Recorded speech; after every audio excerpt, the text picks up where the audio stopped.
Assalamualaikum warahmatullahi wabarakatuh. Halo anak-anak hebat, anak soleh dan soleha kelas 5. Hari ini berjumpa kembali dengan Bulia yang akan menemani anak-anak belajar dari rumah. Sudah siap belajar ya anak-anak hebat? Nah, sebelum mulai pembelajaran, kita ucapkan basmalah terlebih dahulu ya. Bismillahirrahmanirrahim. Semoga dengan bacaan basmalah tadi, kegiatan belajar kita hari ini dapat berjalan dengan lancar. Amin, Allahumma amin. Hari ini kita akan belajar tema 1, subtema 1, organ gerak hewan untuk muatan pelajaran ilmu pengetahuan alam. Kita lanjutkan materi yang kemarin ya.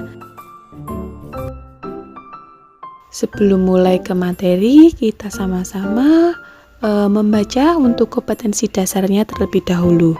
Ada KD 3.1, yaitu menjelaskan alat gerak dan fungsinya pada hewan dan manusia serta cara memelihara kesehatan alat gerak manusia. Nah, diharapkan dari pembelajaran nanti anak-anak akan mampu menyebutkan alat gerak atau organ gerak hewan secara tepat. Alat gerak hewan dan manusia. Sistem gerak pada hewan dan manusia terdiri atas rangka dan otot. Rangka yaitu sebagai alat gerak pasif. Tempat melekatnya otot melindungi organ yang lunak, tempat pembentukan sumsum, memberikan bentuk tubuh dan menegakkan berdirinya tubuh. Kemudian otot sebagai alat gerak aktif mengandung senyawa kimia yang membuatnya dapat bergerak. Alat gerak hewan yaitu disesuaikan dengan aktivitas dan tempat hidupnya. Ada yang menggunakan tangan dan kaki, sayap, sirip, atau otot perutnya.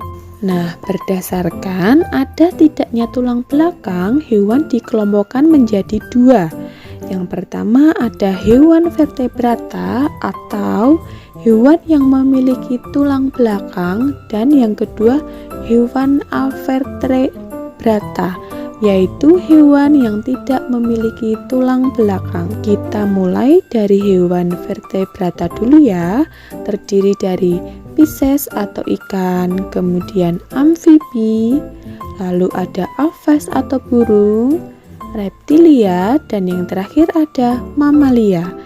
Kita bahas satu persatu. Yang pertama, alat gerak pada Pisces atau ikan. Ikan hidup di dalam air dan bernapas dengan insang. Ikan bergerak dengan sirip dan memiliki gurat besi guna mendeteksi tekanan air. Untuk memudahkan geraknya, tubuhnya diselimuti oleh sisik yang berlendir. Alat gerak pada amfibi. Nah, hewan amfibi atau spesies amfibi yang sering kita temui contohnya ada katak. Pada awal tahap hidupnya atau berudu, katak hidup di air. Berudu bergerak dengan cara berenang. Katak dewasa hidup di darat dan bergerak dengan melompat. Kemudian katak memiliki kaki belakang yang lebih panjang untuk membantu berenang dan melompat. Alat gerak pada spesies aves atau burung. Beberapa jenis burung menggunakan sayap untuk terbang. Struktur tulang sayap berongga sehingga lebih ringan dan memudahkan untuk terbang. Beberapa jenis burung tidak dapat terbang, yaitu misalnya penguin dan burung unta.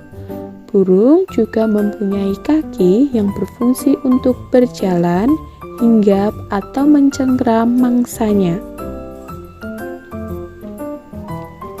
Alat gerak pada reptilia. Contohnya ada ular. Dia memiliki paru-paru untuk bernafas di darat. Beberapa jenis reptilia bergerak dengan cara melata, yaitu dengan menggunakan perutnya. Kemampuan otot perutnya untuk bergerak berpindah tempat. Hewan reptilia lainnya seperti cicak, kura-kura, buaya, kadal, dan komodo yang bergerak dengan cara merayap atau merangkak.